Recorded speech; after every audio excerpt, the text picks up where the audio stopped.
ଦିନେ ଦୁର୍ବାସା ଋଷି ତାଙ୍କର 10,000 ଶିଷ୍ୟଙ୍କ ସହ ପାଣ୍ଡବଙ୍କ କୁଟୀରରେ ପହଞ୍ଚିଲେ। ଦୁର୍ବାସା ଋଷି ତାଙ୍କର କ୍ରୋଧ ପାଇଁ ଜଣାଶୁଣା ଥିଲେ। ସେତେବେଳକୁ ଦ୍ରୌପଦୀ ନିଜେ ଖାଇସାରିଥିଲେ ଏବଂ ଅକ୍ଷୟ ପାତ୍ରକୁ ଧୋଇ ରଖିଦେଇଥିଲେ। ଦୁର୍ବାସା ଋଷି କହିଲେ, ଆମେ ନଦୀରେ ସ୍ନାନ କରି ସାରି ଆସୁଛୁ, ଆମ ପାଇଁ ଭୋଜନ ପ୍ରସ୍ତୁତ ରଖିଥାଏ। ଦ୍ରୌପଦୀ ଚିନ୍ତାରେ ପଡ଼ିଗଲେ। ସୂର୍ଯ୍ୟଦେବଙ୍କ ନିୟମ ଅନୁସାରେ ସେ ଖାଇସାରିବା ପରେ ସେହିଦିନ ପାଇଁ ପାତ୍ରରୁ ଆଉ ଖାଦ୍ୟ ବାହାରିବ ନାହିଁ। ଯଦି ଋଷିମାନଙ୍କୁ ଖାଦ୍ୟ ନ ମିଳେ ତେବେ ସେମାନେ କ୍ରୋଧିତ ହୋଇ ଅଭିଶାପ ଦେଇପାରନ୍ତି।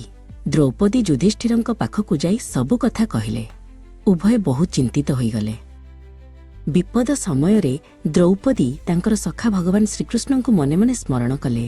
ଶ୍ରୀକୃଷ୍ଣ ସଙ୍ଗେ ସଙ୍ଗେ ସେଠାରେ ପ୍ରକଟ ହେଲେ।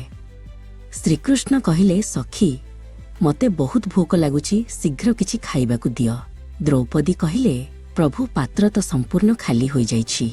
କିନ୍ତୁ କୃଷ୍ଣ ହସିଲେ ଏବଂ ପାତ୍ରଟି ମାଗିଲେ। ଶ୍ରୀକୃଷ୍ଣ ଅକ୍ଷୟ ପାତ୍ରଟିକୁ ଭଲ ଭାବରେ ଦେଖିଲେ।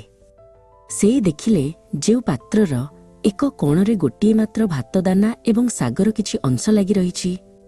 ଶ୍ରୀକୃଷ୍ଣ ସେହି ଗୋଟିଏ ଦାନାକୁ ଖୁସିରେ ଖାଇଲେ ଏବଂ କହିଲେ, ଏହାଦ୍ୱାରା ସମଗ୍ର ବିଶ୍ୱର ପେଟ ପୂରିଯାଉ। ଆଶ୍ଚର୍ଯ୍ୟଜନକ ଭାବେ ନଦୀରେ ସ୍ନାନ କରୁଥିବା ଦୁର୍ବାସା ଋଷି ଏବଂ ତାଙ୍କର ସମସ୍ତ ଶିଷ୍ୟମାନେ ହଠାତ୍ ଅନୁଭବ କଲେ ଯେ ସେମାନଙ୍କର ପେଟ ସମ୍ପୂର୍ଣ୍ଣ ପୂରିଯାଇଛି। ସେମାନଙ୍କୁ ଏମିତି ଲାଗିଲା ଯେ ସେମାନେ ଏକ ବଡ଼ ଭୋଜି ଖାଇସାରିଛନ୍ତି।